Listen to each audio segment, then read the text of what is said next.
tu veux savoir comment faire des publicités UGC qui convertissent en grande quantité pour enfin scaler sur Facebook Ads, reste bien sur cette vidéo parce que je vais t'expliquer comment faire. Moi c'est Emeric, je suis le cofondateur de l'agence KickAds, une agence UGC et Social Ads qui aide les e-commerçants à scaler grâce à la créa et au media buying. On produit environ 250 UGC par mois et on en a produit plus de 2000 depuis qu'on a démarré. Pour ça, on a mis au point une méthode pour diminuer l'incertitude et pour être sûr d'avoir des bonnes performances sur nos vidéos. La bonne nouvelle, c'est que c'est pas une question de créativité, c'est plutôt une question de process et de méthode. Je vais t'apprendre tout ça aujourd'hui pour que tu puisses le répliquer pour ta marque ou pour ton agence. La première étape du process, c'est l'analyse. C'est la base de tout. C'est ça qui va permettre de définir ton persona, de savoir ce qu'il aime et de produire des publicités qui vont lui plaire et qui vont aller toucher la corde sensible. C'est vraiment très important puisque sans une bonne analyse, il ne peut pas y avoir de bonne publicité. Si tu n'analyses pas correctement les besoins et les motivations de ton client potentiel, tu vas taper à côté, tes vidéos n'intéresseront personne et tu vas brûler tout ton budget. Ce qu'on fait pour éviter ça, c'est qu'on analyse les avis clients de la marque, on détermine les différents arguments de vente, les différents USP, les avantages et les inconvénients que les clients trouvent à la marque, les freins potentiels à l'achat, et on en déduit des angles marketing qui vont performer,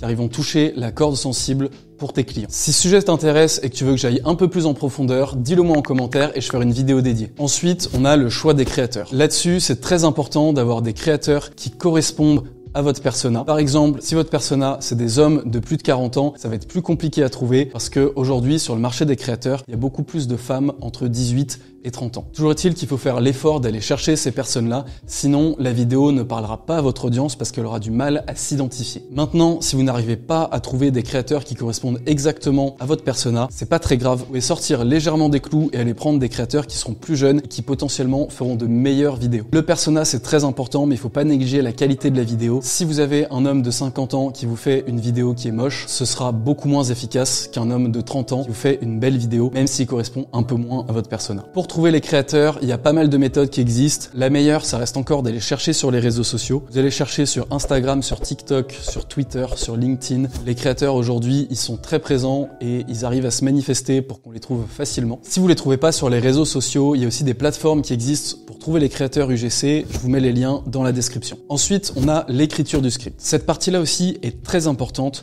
parce que c'est ce qui va avoir le plus d'impact sur la qualité et sur la performance de votre vidéo. Et c'est pour ça qu'il vaut mieux ne pas déléguer cette partie au créateur UGC si vous avez la possibilité de le faire en interne ou de faire appel à une agence ou à un creative stratégiste. Les créateurs UGC sont très bons pour tourner des vidéos. Il y en a qui sont aussi très bons pour la partie script et pour la partie stratégie créative, mais c'est quand même un peu plus rare. Ce que vous devez faire en premier, c'est de trouver le concept de la vidéo. Quels arguments vous allez utiliser, sous quel angle vous allez aborder cet argument et le format que vous allez utiliser pour cette vidéo. Est-ce que vous allez faire 3 raisons pour lesquelles? Est-ce que vous allez faire un unboxing?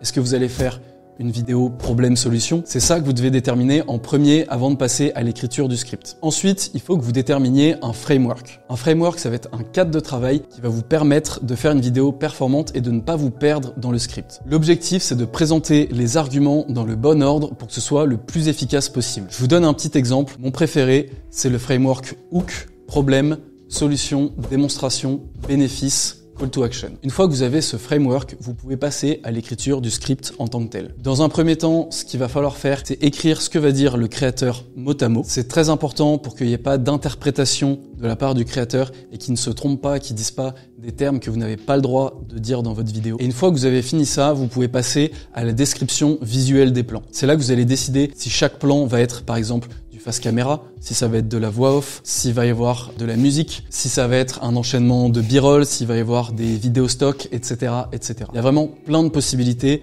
donc il faut pas trop se limiter sur cette partie-là. Et pour finir, il va falloir écrire les textes que vous allez avoir sur votre vidéo. D'une manière générale, il y en a beaucoup qui font des sous-titres, c'est-à-dire qu'ils vont juste réécrire exactement ce que dit le créateur. Ça peut être très bien. Il y a une autre solution qui peut être de mettre des textes qui vont permettre à ce que la vidéo soit compréhensible sans le son, même si c'est pas des sous-titres complets. Ça, c'est très intéressant parce que si vous avez des sous-titres complets, ça va forcer le viewer à regarder la vidéo et tout lire en même temps, ce qui fait que son attention va pas forcément être toujours portée au bon endroit. On sait que la capacité d'attention sur les réseaux sociaux, elle est assez faible, donc essayez d'éviter de faire trop lire le viewer et proposez-lui la vidéo la plus simple à regarder possible. Encore une fois, l'écriture du script, c'est un sujet assez complexe, Donc si jamais tu veux que je fasse une vidéo dédiée sur le sujet, tu peux me le dire en commentaire et j'en ferai une. J'interromps cette vidéo 30 secondes juste pour te dire d'aller me mettre un petit like et d'activer la cloche. Tu connais la chanson, ça me permet de mieux ressortir, d'apporter plus de visibilité à la chaîne et de continuer à te proposer de la valeur gratuitement sur ma chaîne YouTube. Ensuite, on a évidemment la partie tournage. Donc ça, c'est l'avantage de passer par des créateurs UGC,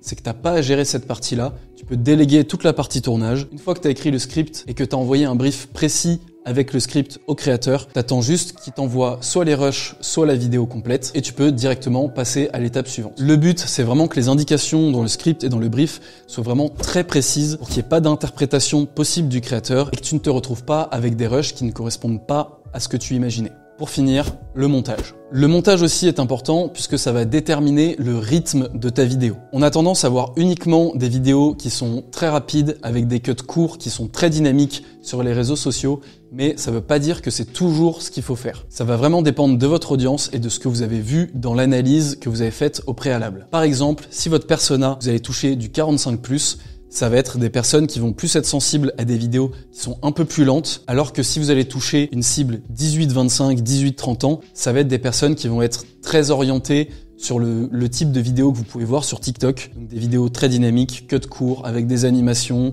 des emojis, des sous-titres animés, etc. C'est pour ça que cette partie est importante et qu'il faut vraiment anticiper et dire à votre monteur ce que vous souhaitez et votre cible pour qu'il s'adapte et qu'il fasse pas un montage qui ne plaira pas à votre cible. Le but du montage, c'est de favoriser le watch time, donc le temps de visionnage sur les réseaux sociaux. Si le rythme correspond à ce que votre cible aime, le temps de visionnage sera important, le message publicitaire passera mieux et il y aura plus de chances que la personne clique sur votre vidéo et achète votre produit. Conclusion, avec ce process, tu vas pouvoir créer beaucoup plus de vidéos UGC de qualité et tu vas pouvoir diminuer l'incertitude autour des résultats de tes vidéos. Donc pour rappel, le process, dans un premier temps, c'est l'analyse du persona. Dans un deuxième temps, ça va être le choix des créateurs. Ensuite, l'écriture du script, le tournage et enfin, le montage. Si cette vidéo t'a plu, tu peux la liker, t'abonner à mon compte et aller voir les autres vidéos de la chaîne. Et en attendant, je te dis à la semaine prochaine pour une nouvelle vidéo.